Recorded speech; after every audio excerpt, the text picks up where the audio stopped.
안녕하십니까? 저는 온라인 교육기관에서 건축 설비기사 또 산업기사를 강의하고 있는 김성태입니다. 자, 오늘은 건축 설비기사와 건축 산업기사의 필기 첫 시간이에요. 그래서 우리가 그 건축 설비기사의 자격증을 취득하려면은 어떻게 하는 방법이 최고로 좋은 방법인지, 시간과 이런 좀 시간을 갖다 좀 들들이고 우리가 빨리 취득하는 방법이 무엇인지를 우리가 한번 잠깐 얘기를 하고 학과로 들어가도록 하겠습니다. 자, 건축 설비기사.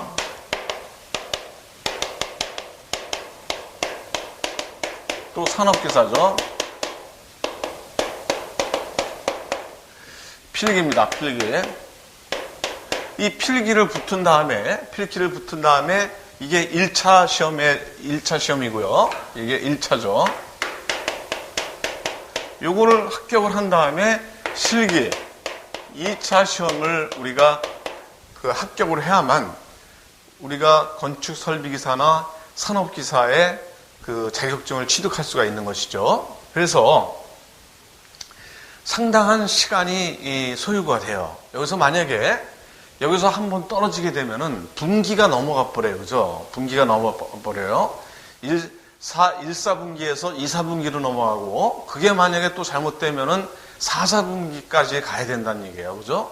그래서 우리가 이 공부를 하면서 빨리 취득할 수 있는 방법이 뭐냐. 자, 여기서 우리가 큐넷이라고 있죠. 그죠? 큐넷. 거기서 건축 설비 기사를 따려면은 출제 기준이 어떻게 된다라는 걸 갖다가 자료실에다 올려놓은 게 있어요. 그래서 여기서 보시면은 2017년 1월 1일부터 2019년 12월 31일까지는 건축 설비 기사 또 산업 기사에 대해서 출제 범위를 갖다가 명시하고 있습니다. 출제병을 범위. 우선 첫 과목은 뭐냐면은 첫 과목은 건축 일반이에요. 건축 일반. 두 번째 과목은 위생 설비입니다.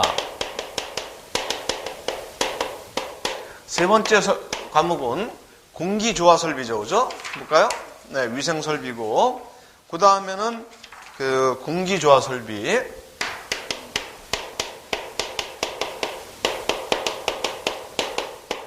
그 다음에 네 번째 과목은 전기 일반,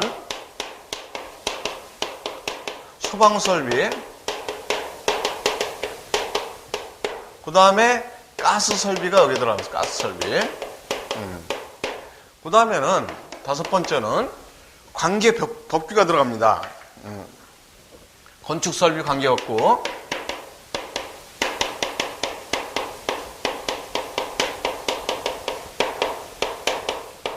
이렇게 들어가요. 이 5과목인데 5과목 중에서 이 5과목을 여러분들이 시험 봐서 관악인 40점 이하로다가 한 과목이라도 떨어지면은 여러분들은 평균이 60점이 넘는다고 해도 붙을 수가 없어요. 그래서 관악 없이 40점, 각 과목마다의 40점 이상이 되면서 평균 점수가 60점 이상이 되면은 합격입니다.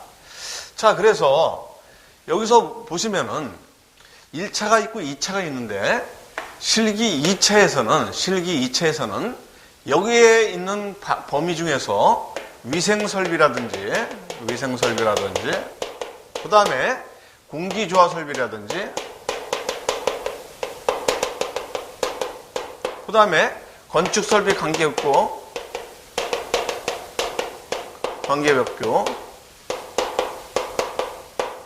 이런 것들은 2차에도 포함된다고 일단 봐야 돼요. 이거는 건축 설비 자체에 해당되는 거기 때문에.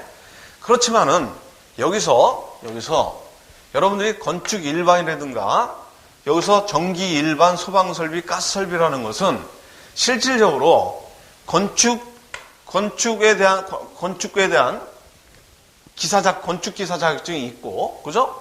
그 다음에 전기기사 자격증도 있고, 소방설비 자격증도 있고, 가스설비 자격증도 있고, 별도로 다 있어요. 네? 별도로. 그렇지만은, 그런데 왜 이거를 갖다 여기다 포함시켜 놨느냐? 우리가 건축 설비를 기사를 하려면은, 건축 기사 설비를 하려면은, 뭐 설계도 해야 되고, 그 다음에 또 시공도 할 수도 있고, 이렇게 되잖아요?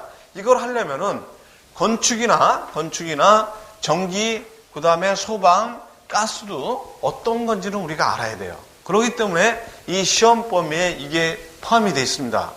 그래서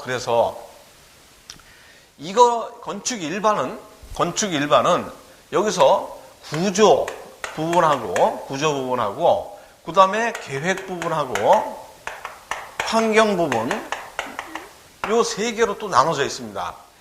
자, 여러분들이 도서관에 가서 보시면은 이 건축에 관련된 서적이 있는 데 가서 보시면은 구조 과목이 한 과목이 있고, 한 권이 있고, 계획이라는 게 한 권이 있고, 환경이라는 게 한 권이 있어요. 이것도 상당히 두꺼워요. 상당히 두꺼워. 그럼 이거를 건축학과에 다니는 분들이 이거를 갖다 공부를 하는데, 이거 상당한 시간을 갖고서 공부를 하는 부분이에요, 전부 다. 근데 이거를 우리는 계략적으로 공부를 해서 시험에 나오는 거를 갖다가 우리가 학습을 해야 돼요. 근데 상당히 그 범위가 넓기 때문에 이거를 체계적으로 시험에 나올 만한 거 전부 다 공부하려면은 엄청난 그 양의 공부가 여러분들하고 돼야 돼요. 그러려면은 여러분들이 나중에 2차까지 합격을 해야 되는데 이거를 공부를 하면서 시간 뺏기고 그 다음에 마찬가지로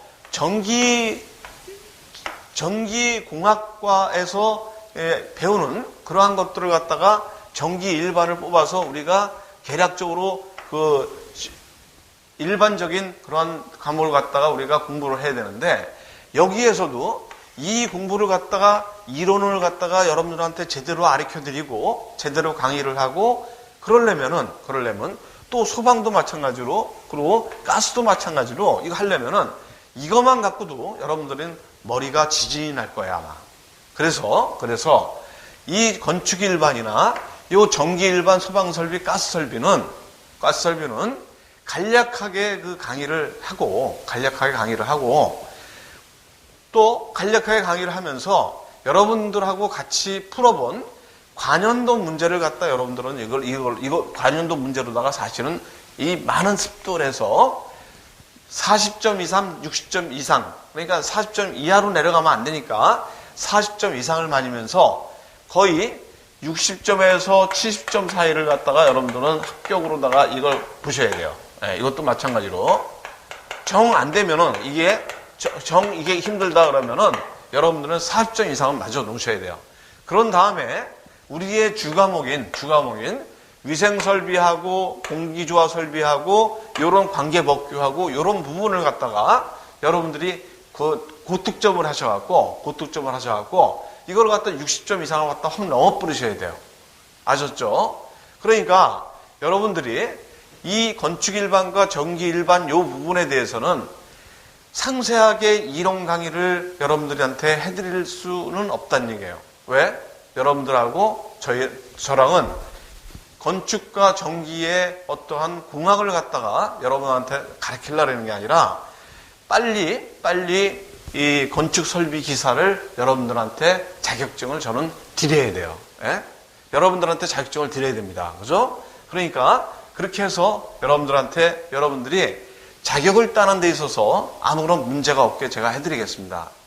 저만 믿고 따라오신다면은 건축 설비 기사를 따는 데 있어서 아무런 문제점이 없이 갈 수가 있어요. 갈 수가 있습니다. 자, 그러면은 이렇게 해서 공부를 어떻게 할 것이냐? 여기서 빨리 산업 필기가 됐던 실기가 됐던 강의하고 이 이론 강의를 빨리 처음부터 끝까지를 갖다가 강의하고 책을 보면서 이걸 갖다가 빨리 한 번을 띄세요. 몰라도 그냥 띄셔야 돼요. 몰라도 무조건 나가셔야 돼요. 진도. 나는 하나하나마다 다 이해하고 넘어가겠다? 천만에 맞습니다. 아닙니다. 이론 강의를 듣고 그 다음에 기출문제를 이제 푸는 거예요. 기출문제. 기출문제를 약 5개년도 이상을 갖다가 이걸 잡아갖고 기출문제를 푸는 거예요. 기출문제에서 모르는 것도 들으면서 이걸 갖다 여러분들이 빨리 이거구나 라는 것 갖다가 문제하고 답을 갖다 여러분들이 보고 그 문제풀이를 들으면서 이걸 빨리 습득을 하셔야 됩니다. 이렇게 해서 한 번을 갖다가 완료를 시키고 이거를 갖다 반복을 하셔야 돼요. 반복. 예? 이거를 반복. 근데 만약에 시간이 없다. 예. 필기에서 시간이 없다. 그러면은 이 기출을 갖다가 여러분들이 중점적으로 이거를 공부를 해서 내가 공부 안 한 어떤 회를 갖다 시험 봐서 간학 없이 60점의 평균을 갖다가 나올 수 있는, 내가 바깥에서 나 혼자 시험을 시간 맞춰서 봤기 때문에 조금 더 시험 때보다는 점수가 높게 나와야 돼요. 적어도 70점 이상은 나와줘야 돼요. 70점 이상. 그래서 이거를 갖다가 여러분들이 하셔야 됩니다. 근데 실기에서는 틀려집니다. 실기에서는 이론 강의와 기출문제를 갖다가 이렇게 풀고 이거를 3회를 하셔야 됩니다. 반복으로. 여러분들이 만약에 건축 설비의 전공자가 아니다라고 했을 때 그런 건축 설비를 갖다가 이게 뭔지 내가 모르는 부분이 이 건축 설비에서 시험이 어떻게 나오는지 경향을 전혀 모르기 때문에 이거를 기출문제를 먼저 풀고 이론 강의를 나중에 듣는 방법도 있어요. 그거는 여러분들이 선택하기 나름입니다. 이것도 상당히 좋은 방법이에요. 기출문제를 풀고 이론 강의를 들고 이렇게 거꾸로 그렇게 공부를 하다가 나중에 시험일이 다가오는 그 한 2주 전서부터는 중점적으로 기출문제 갖고선 여러분들은 이거를 갖다가 해결을 하셔야 돼요. 모르는 것은 다시 이론에서 듣더라도 그렇게 해서 여러분들 시험 보시면은 무조건 합격입니다. 무조건 합격. 무조건 합격이에요. 그러니까 여러분들이 계획을 잡아서 공부를 꼭 해주시기 바랍니다. 왜 제가 이 공부 방법에 대해서 얘기를 드리냐면은 이 공부 방법이 너무나 중요해요. 이런 반복 학습이 이루어지지 않으면은 여러분들이 금방 잊어버리기 때문에 공부를 했는데도 나는 왜 이렇게 점수가 안 나오지? 하는 거는 전부 다 반복 학습을 안 해서 그렇습니다. 이게 산업기사를 따고 기사를 따고 여기서 끝나는 게 아니지 않습니까? 기술사를 또 공부를 해야 되잖아요. 그죠? 기술사 공부할 때는 제가 이 공부 방법 말씀드린 거 이대로 안 하시면 여러분 딸 수가 없어요. 제가 어떤 교과를 했다. 그러면 그게 처음부터 끝까지 한 번을 갖다가 누가 빨리 뛰느냐. 한 번을 갖다 완료를 하셔야 돼요. 그래서 한 번을 갖다 어떻게든 뛰었어요. 알든 모르든 정독을 하면서 정독을 하고 강의를 갖다 제가 아주 세밀하게 듣고 모르는 거 있으면은 그런 게 있어 그러면서 넘어가면서 한 번을 했어요. 그다음에 두 번째 와서 반복을 해요. 여기서 다 알아들을 수 있느냐? 결코 그렇게 알아들을 수는 없어요. 한 30%에서 50%는 알아들을 수가 있어요. 그런 다음에 두 번째를 갖다 한 번 하잖아요. 세 번째에서는 거의 100% 알아들어요. 아셨죠? 그렇게 반복 학습을 하셔야 됩니다. 자, 그러면은 첫 번째 과목인 건축 일반을 여러분들하고 공부를 해보도록 하겠습니다. 건축 일반입니다. 자, 첫 번째 과목 1과목 건축 일반. 건축 일반입니다. 자, 이게 처음부터 여러분들하고 아주 상세하게 다룰 수는 없어요. 여러분, 시간이 많이 요하기 때문에. 그러니까는 제가 이 교재를 한번 보면서 여러분들하고 같이 나오도록 하겠습니다. 자, 건축의 일반 구조에 관한 지식입니다. 자, 건축법에서 건축물이란 뭐냐 이거죠. 건축물이 뭔지를 갖다 우리가 알아야죠. 토지에 정착하는 공작물 중, 이거는 정의입니다. 건축물의 정의예요. 건축물이란 토지에 정착하는 공작물 중 지붕, 기둥, 벽, 지붕, 기둥, 벽이 있는 것과 이에 딸린 시설물, 지하나 고가의 공작물에 설치하는 사무소, 공연장, 점포, 차고, 창고, 그 밖에 대통령령으로 정하는 것을 말한다. 이렇게 정의가 되어 있습니다. 건축법에. 그러면은 여기서 중요한 게 지붕과 기둥과 벽이 있어야 된다는 얘기예요. 건축물은. 이게 없으면, 이거 세 개 중에서 하나라도 없으면은 건축물이 될 수가 없는 겁니다. 그죠?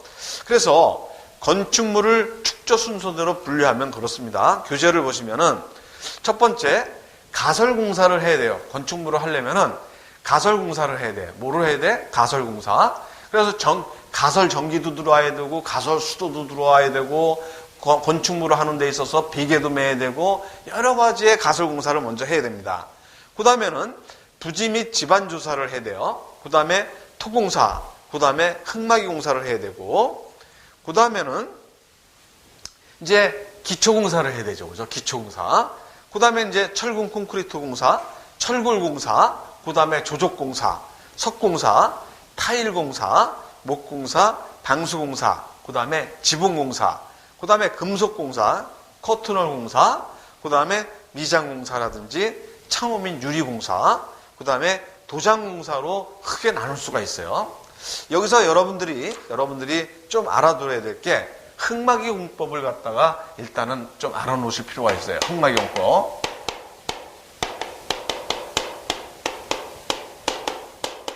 자, 흙막이 공법이라는 것은 뭐냐면은 이러한 대지가 있어요. 이러한 대지가. 그래서 여기에 건물을 짓고자 해요. 근데 이 건물을 짓고자 할 때 그냥 이 건물을 위로만 이렇게 짓게 되면은 여기에다 기초를 갖다가 만들어서 기초가 만약에 있다 그러면 여기서 파일을 박든지 뭐를 박든지 아니면 여기다 기초를 갖다 해서 그냥 올리기만 하면 돼요. 그죠? 근데 우리나라의 땅이 워낙 비좁은 상태에서 위로만 올라갈 수는 없어요. 고도 제한이 있어갖고 내가 올리고 싶은 대로 올릴 수도 없고 그렇기 때문에 지하로다가 많은 공사를 하죠. 지하 5층, 7층, 10층 막 이렇게 내려가지 않습니까? 그러려면은 흙막이를 어떻게 할 것인가 라는 거가 지금 공법으로 나오는 거예요. 그래서 대략만 요거는 알아두세요. 경사 오픈컷 공법이에요. 이거는 내가 기계실만 그냥 여기에서 기계실이나 정화조나 뭐 이런 것만 그냥 한다 그러면은 이거를 이렇게 경사를 지어서 이게 흙이 흘러내리지 않게끔 경사 오픈컷으로 한 다음에 지하 구조물을 갖다가 이렇게 올라와서 여기서부터 이제 지상을 올리는 거죠. 그죠? 예, 이렇게 올리는 거. 이게 바로 경사 오픈컷 공법이에요. 자립식 흙막이 공법은 이게 여기서 이러한 대지가 있으면은 내가 지하로 팔 때 이렇게 흙막이를 합니다. 흙막이를 해서 이제 여기서 이제 구조물이 올라가는 거죠. 어스 앵커 공법은 흙막이를 하는데 자립이 안 돼. 예. 이걸 갖다가 흙에 토합을 갖다 견디려면 이거 자립으로다가 흙막이를 했을 때 이게 무너진다 이거예요. 그럼 어떻게 해야 돼요? 여기다가 어스앵카를 갖다 이렇게 찔러요. 어스앵카를 이렇게 찔러요. 예. 이렇게 찔러서 이거를 갖다 이렇게 고정을 하죠. 어스앵카를 찔러서 고정을 해요. 그래서 어스앵카 공법은 이제 이렇게 여기다가 이제 찔러갖고선 이제 철이나 이런 거로 해서 여기다 공구리를 갖다 넣어서 이게 견디게 하는 거죠. 이게 자중을 이렇게 견디게 하는 거예요. 여기도 마찬가지고 이렇게. 자, 이거 어스앵카인데 이거 만약에 내 땅이 여기까지 다 있다면은 어스앵카가 되지만은 내 땅은 여기까지밖에 없어. 남의 땅에도 이렇게 어스앵카가 들어가야 돼요? 그럼 이건 문제가 생기죠. 왜 남의 땅에다 너네들 앙카를 박느냐? 하면 안 된다. 치워라 하면 안 되죠. 그죠? 그래서 서로가 인접 건물에다가 이제 내가 이렇게 해서 제거를 해드릴 테니 이걸 좀 해결해 주십시오라든지 뭐 이렇게 해서 서로가 얘기를 한다든가 이렇게 허락을 받아야 됩니다. 그 다음에는 아일랜드 컷 공법입니다. 아일랜드 컷. 이거는 대지주에 흙막이 벽을 설치하고 흙막이 벽에 접해서 경사면을 남겨두고 흙막이 벽을 지지하도록 하는 공법으로 중앙에 먼저 굴착 건물을 축조해요. 아일랜드 컷이라는 것은 그냥 대략만 알아두세요. 이러한 대지가 있어요. 그러면은 여기에 이렇게 어떤 이 건물을 진 다음에 이렇게 차츰차츰 넓혀오는 거예요. 이렇게 차츰차츰 넓혀서 이렇게 키워서 여기서 이제 그 건물이 올라가는 거죠. 이게 바로 아일랜드 컷이고, 트렌치 컷은 거꾸로 되는 거예요. 트렌치 컷은 이 건물이 이렇게 되는데 이거를 요쪽에 벽을 먼저 요쪽하고 요쪽을 갖다 이렇게 먼저 시공을 해서 흙막이를 하는 것처럼 해놓고 이 내부를 갖다가 이제 그 공사를 하는 거죠. 이렇게 공사를 하는 거예요. 이게 바로 트렌치 컷이에요. 자, 탑다운 공법은 우리가 지금 너무나 많이 하고 있는 건데, 어떠한 이 대지가 있어요. 대지가 있으면은 여기다가 흙막이를 해서 해놓고, 기둥이 있으면 기둥을 갖다 다 심어요. 이렇게 심어요.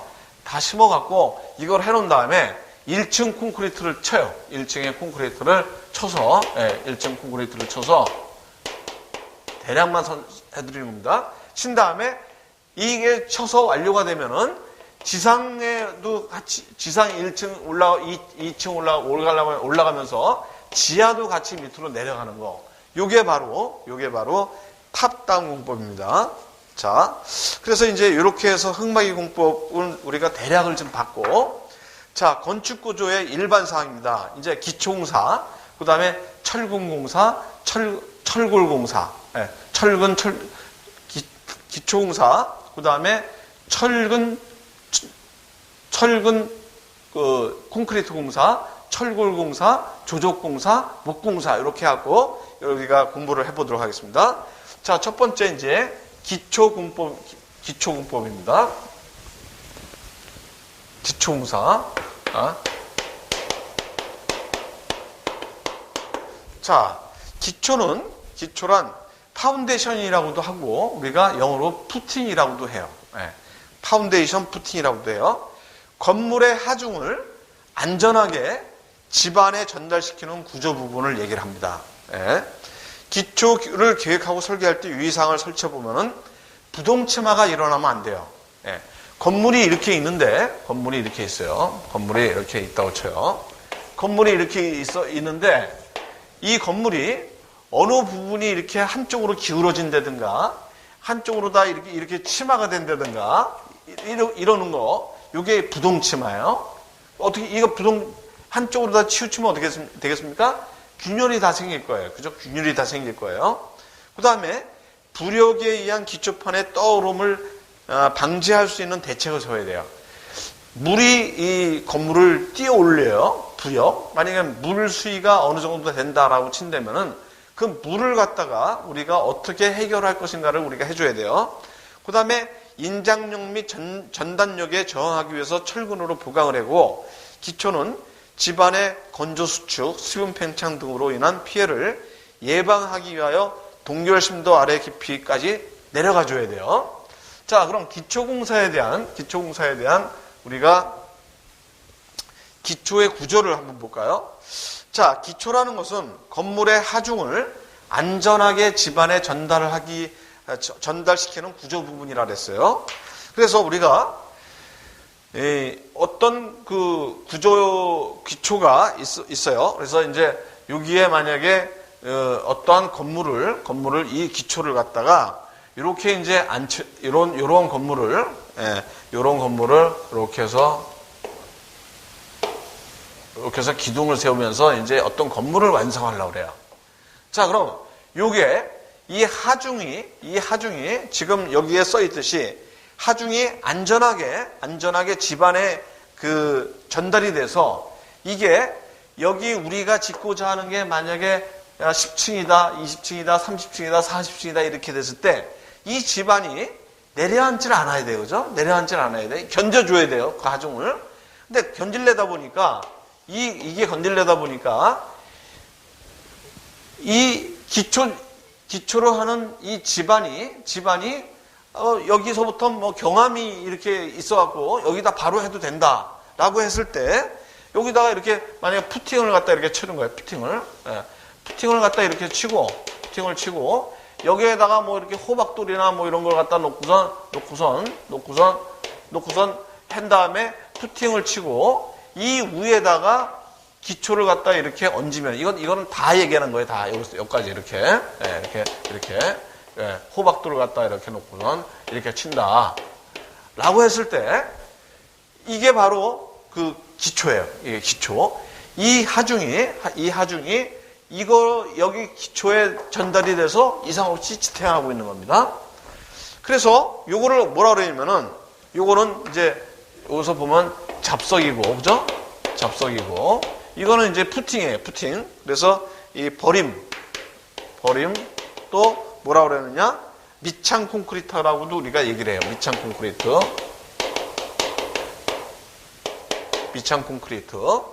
그 다음에는 요거를 우리는 기초판이라고 합니다. 요소까지를 기초판. 예. 요거를 기초판이라고 하고, 여기서 요까지를 뭐라 그러냐면은, 여기서 요까지를 뭐라 그러냐면은, 이거를 우리는 지정이라고 얘기를 합니다. 지정. 근데, 이렇게 안 되는 것도 있어요. 왜? 여기에, 이게 연약지반이라서 이거를 갖다 견딜 수 없어. 그러면, 연약지반이 아닌 데까지, 이렇게 파일로다가 이렇게 여기다 심어서, 여기에 경함이 있는 데까지 이걸 갖다 연장을 해서 딱 안착이 되게 하는 거예요. 그래서 그러면은 아무리 이 하중이 있어도 여기까지 내려가서 이게 버텨주기 때문에 이거는 기초가 되는 거예요. 이 기초는 이상이 없이 되는 거죠. 거기다가 이렇게 파일을 갖다 넣죠. 그래서 요게 바로 여기까지가 지정이 되는 거예요. 지정. 네, 지정. 그 다음에는 여기를 기초와 지정까지를 갖다가 이거를 갖다가 뭐라 그러냐면은 기초구조라고 그러고 여기 위를 갖다가 상부구조라고 합니다. 상부구조. 예, 여러분들이 요거를 알아놓으셔야 돼요. 요거는 별표 하나야. 별표 하나. 해갖고 우리가 기초구조는 지정과 기초판의 편을 합한 것과 같다. 이렇게 하면은 이게 기초구조예요.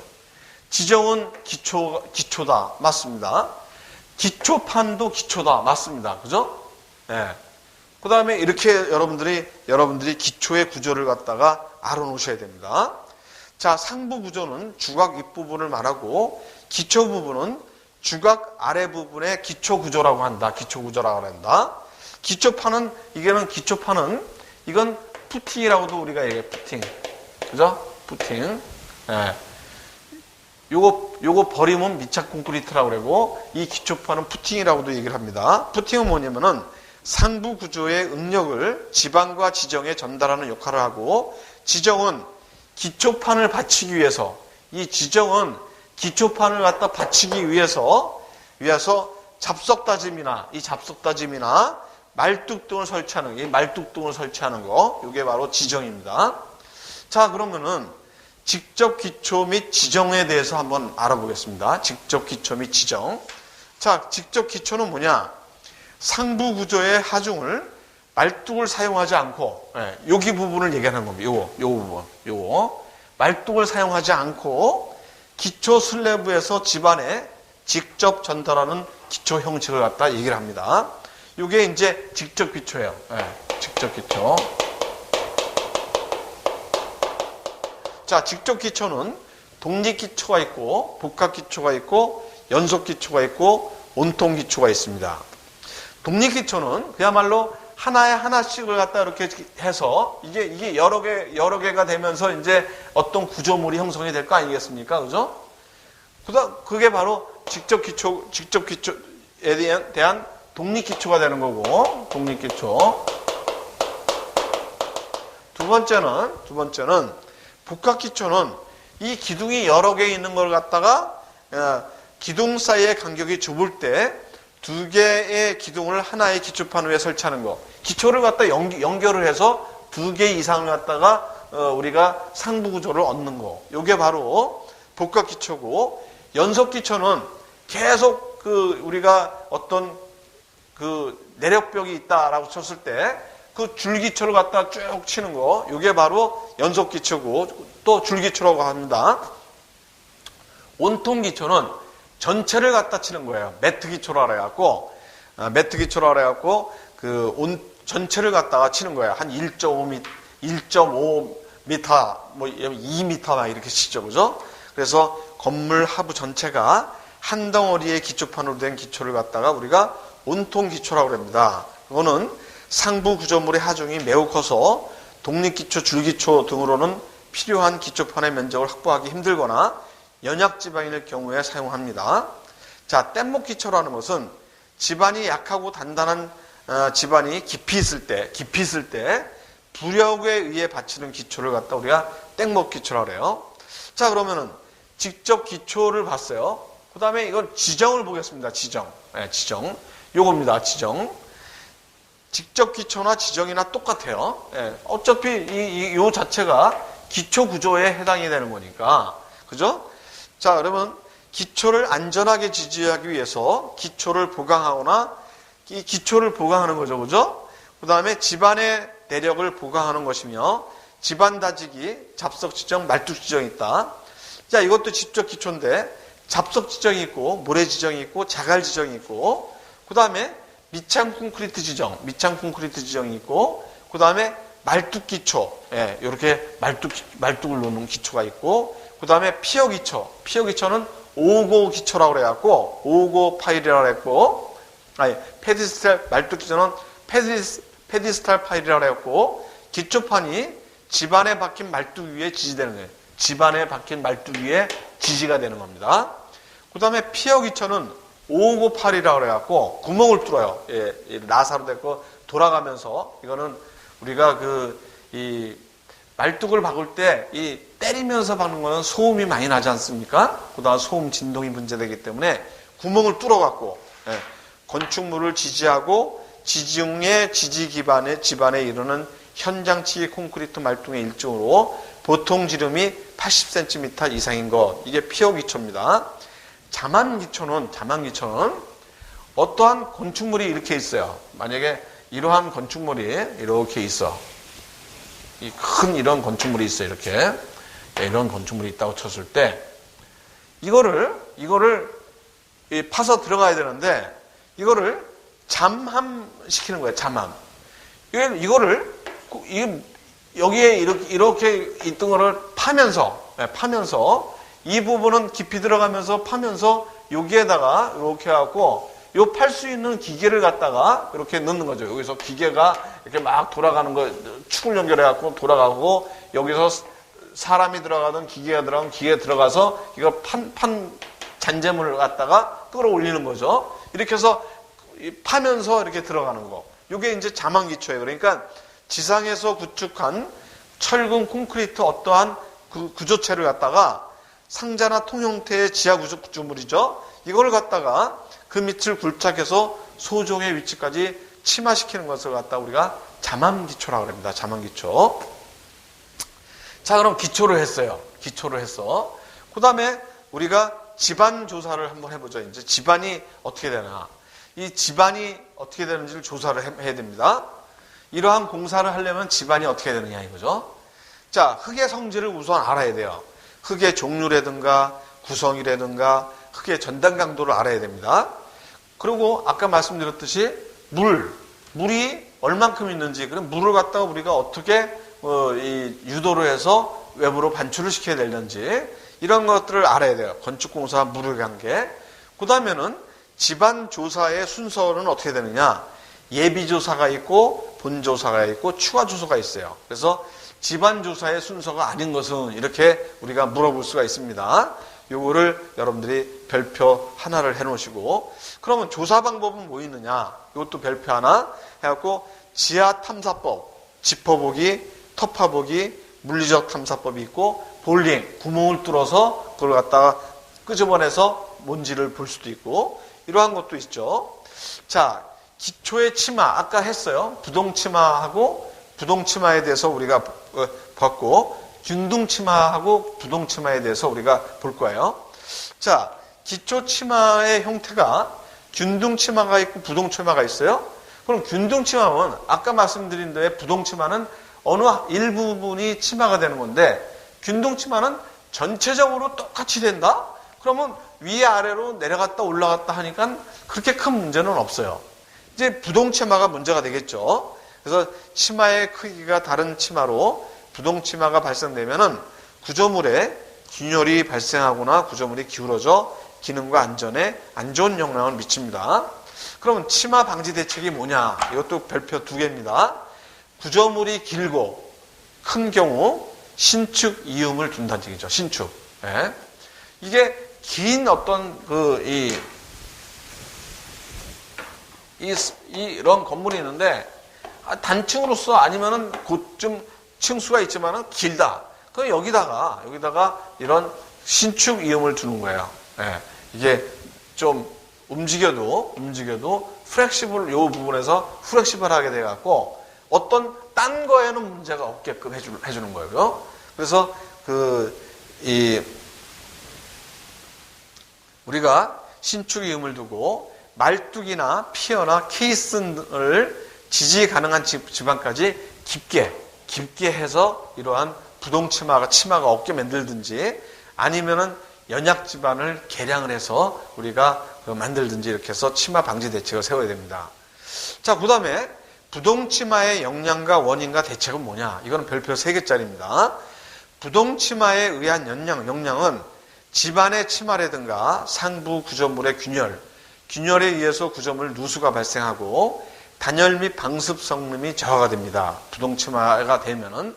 자, 부동 치마가 되면 균열이 돼요. 균열이 된다는 얘기는 철근과 콘크리트가 들어간 구조물이 균열이 되면은 어떠한 물이나 공기가 그 안으로 들어갈 거예요. 그러면은 철근이 부식이 되죠. 그죠? 그럼 철근이 부식이 되면은 일반 철근이 이렇게 있는데 부식이 되면 몇 배로 팽창이 됩니까? 이게 한 10몇 배로 다 팽창이 돼요. 그렇게 되면은 콘크리트를 갖다가 밀어내서 탈락을 시켜버려요. 그러면은 계속 철근은 부식 범위가 넓어질 겁니다. 그럼 어떻게 되겠어요? 구조물이 어떻게 돼요? 나중에 무너질 수도 있다는 얘기가 나오는 거죠. 그렇기 때문에 부동 치마에 의한 영향은 이러한 구조물 누수 발생이 되고 부동 치마의 원인은 뭐냐? 그러면은 아까 말씀드렸듯이 집안 치마 방지 대책과 거의 같아요. 연약층 위에 기초를 시공했을 경우에 부동 치마의 원인이 되고 연약 집안의 깊이 분포가 다른 집안의 기초를 시공했다. 또 서로 다른 기초에 복합 시공을 했다. 종류가 다른 집안의 기초를 시공했다. 증축으로 인한 하중이 불균형하다. 이랬을 때 부동 치마의 원인이 됩니다. 자, 부동 치마의 대책은 뭐냐? 부동 치마의 원인을 없애면 되겠죠. 그죠? 연약 집안 위에 기초를 시공했다. 연약 집안 위에다 기초를 시공하지 말라는 얘기죠. 그죠? 이렇게 해서 여러분들이 하면 되고. 자, 그러면 본격적으로 건축 구조의 분류를 하겠습니다. 철근 콘크리트 구조, 철골 구조, 조적 구조, 목 구조. 이렇게 해서 우리가 분류를 해서 공부를 해보도록 하죠. 자, 건축 구조의 분류를 한번 해볼까요? 철근 콘크리트 구조입니다. 우선은.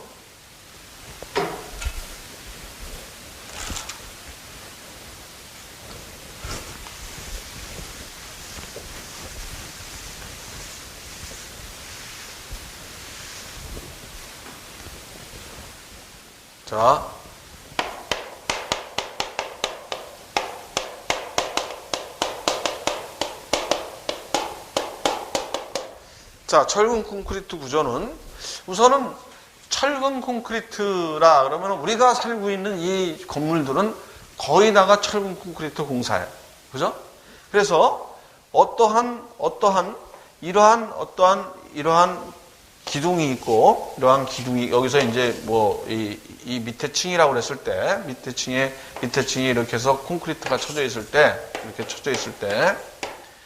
여기다 이제 거푸집을 이렇게 대서 이제 이 콘크리트를 친다 이거죠. 콘크리트를 갖다 여기서 치고선 여기까지 콘크리트 치는 거야, 이렇게. 그죠? 콘크리트를 치는 거예요. 네.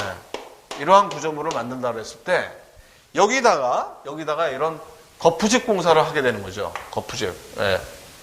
뭐 목재나 뭐 아니면 알루미늄판이라든가 뭐 이런 거를 갖다 이용해서 이렇게 구조물을 갖다가 콘크리트를 벗어 우리가 모양을 이러한 모양을 갖다가 내는 거푸집을 갖다가 이렇게 설치를 할 거예요. 그죠? 거푸집 공사를 합니다. 그리고 이 거푸집 공사가 끝나면은 철근이나 철근 넣고 철근을 갖다 이렇게 넣은 다음에 콘크리트를 갖다 이제 쳐서 이 콘크리트가 딱딱하게 경화가 돼서 어떠한 강도가 나올 때까지 거푸집을 놔뒀다가 이제 이거 탈영을 하죠. 거푸집을 띱니다. 그래서 철근 콘크리트 공사는 아주 내가 원하는 대로의 어떠한 그 모양도 낼 수 있고 내가 원하는 대로 구조물을 만들 수가 있어요. 예? 알으셨죠? 일체형이죠. 일체형. 그래서 거푸집 공사를 합니다. 자, 그럼 철근 콘크리트 구조입니다. 철근 콘크리트 구조는 여기 지금 교재를 보시면은 철근과 콘크리트가 일체로 결합한다 그랬어요. 아주 중요한 겁니다. 별표 3개짜리예요. 콘크리트는 여기서 철근 콘크리트면은 철근과 콘크리트가 일체가 되는 거예요. 말씀드렸듯이 거푸집을 하고 철근을 한 다음에 이 위에 여기다가 콘크리트를 부어서 철근과 콘크리트가 일체가 되는 겁니다. 철근은 인장 강도가 크고 이거는 압축 강도가 큽니다. 그죠? 이 두 개가 결합이 되면서 인장 강도와 압축 강도가 큰 어느 구조물이 되는 거예요. 네? 그리고 이러한 콘크리트에 철근이 이렇게 들어갈 거 아니겠습니까? 그죠? 철근이 이렇게 들어가겠죠. 그죠? 이렇게 들어갈 겁니다. 그래서 철근이 들어감으로써 콘크리트는 알카리성이고 철근은 산성이에요.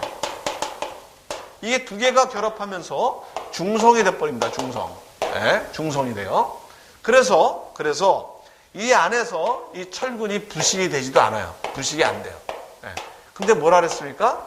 균열이 생겨서 물이나 공기가 들어가면은 이게 부식이 생기니까 어떻게 돼요? 문제가 생긴다 그랬죠. 그래서 합성체로서 효과가 높고 이렇게 해서 잘 녹슬지 않는다라는 걸 갖다 했어요. 이거 별표 3개입니다. 자, 거푸집 공사입니다.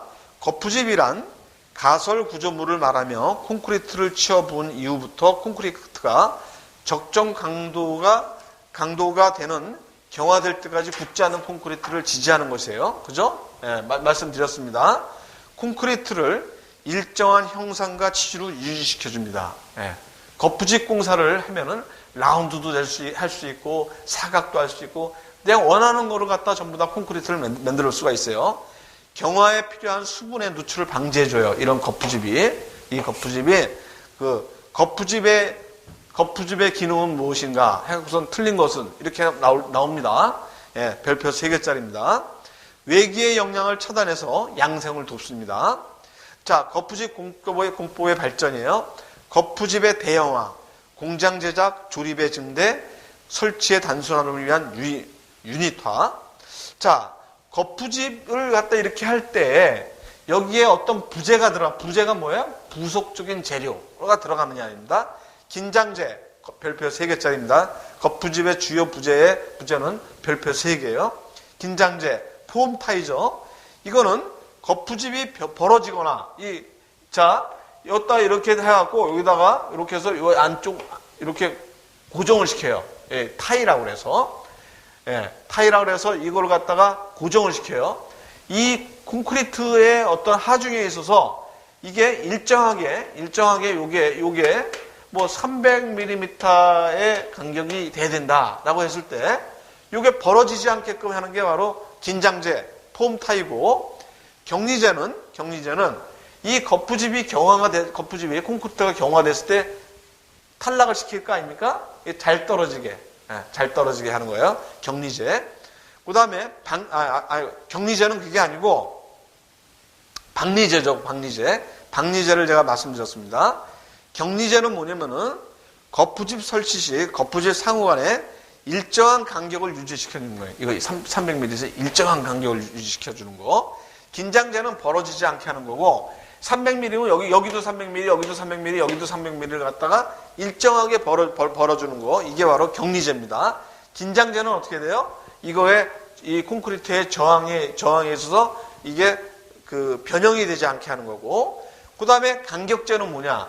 이러한 여기에 철근이 이렇게 들어가는데, 이게 바닥이라고 치면은 철근이 이렇게 들어갈 거 아닙니까? 열로도 철근이 들어가고, 또 일로도 철근이 들어갈 거예요. 그럼 바닥에서 여기까지 첫 번째 철근, 하부 철근까지를 띄워서 이만큼이 콘크리트가 들어가게 해줘야죠. 이 부분은 콘크리트가 들어가게 돼요. 그죠? 콘크리트가 들어가줘야 돼요. 이 콘크리트가 들어가게 해줘야 되는 이거를 갖다가 띄워줘야 돼요. 그게 스페이서, 간격제죠. 간격제. 자, 거푸집의 주요 부재가 별표 3개입니다. 자, 그 다음에 철근공사입니다. 철근공사. 철근은 인장력을 부담하는 부재예요. 그래서 이형철근, 용접철망 등 콘크리트를 보강할 목적으로 사용되는 모든 강제를 얘기합니다. 철근의 이음 종류는 겹침 이음이 있고, 그 다음에 기계식 이음이 있고, 용접 이음이 있어요. 자, 철근이 있는데, 철근도 한정없이 우리가 길이가 길게 나올 수가 없어요. 그렇기 때문에 이 철근을 갖다 이렇게 있으면은 이거와 이렇게 겹침을 해서 여기서 결속선을 갖다 이렇게 묶어줘야 돼요. 예. 그러면은 이게 두 개를 갖다 묶기 때문에 하나의 인장 강도가 있는데 이거 묶기 때문에 이 하나의 인장 강도 이상이 나와줘야 돼요. 그죠? 이 겹친 부분도. 그러다 보니까는 이 겹침 이음이, 이게 바로 겹침 이음입니다. 겹침 이음. 요걸 갖다가 요 철근을 갖다가 카프링을 갖다 이렇게 갖고 이렇게 또 카프링으로 하는 것도 있어요. 이것도 마찬가지로 철근의 원철근의 인장 강도 이상이 나와줘야 돼요. 이게 바로 기계식 이음입니다. 기계식 이음. 철근을 이을 때 또 이걸 갖다 맞대게 하든지 뭐 겹침을 해서 용접을 한다든지 이러한 용접 이음이 있습니다. 자, 그럼 이음 위치는 이러한 이음을 갖다가 아무데나 하면 되느냐? 아니단 얘기죠. 기둥에 있을 때는 이러한 어떠한 여기서 이렇게 기둥이 있다. 예, 여기서 밑에 층이 있고 여기 기둥이 이렇게 있다. 그러면은 이 기둥의 어느 부분에서 한다? 여기 뒤에 이 그림이 있어요. 그림이 그 4분의 1 밑에서 4분의 이거의 4분의 1 지점. 예, 여기가 이음이 최고로 좋은 거다 이거죠. 여기서 이음은 좋다 이거예요. 예? 그 다음에 여기서 4분의 1 지점. 여기서는 이음은 안 되고 여기서 요 부분까지는 그냥 여기까지는 이어도 괜찮다라는 게 나와 있는 거예요. 그 다음에 바닥 같은 경우는 어떻게 하느냐? 그럼 바닥 같은 경우에 자, 이거를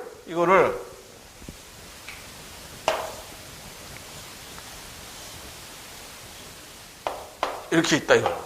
이렇게 있다. 그럼 하부 철근이 있고 상부 철근이 있어요. 하부 철근이 있고 상부 철근이요.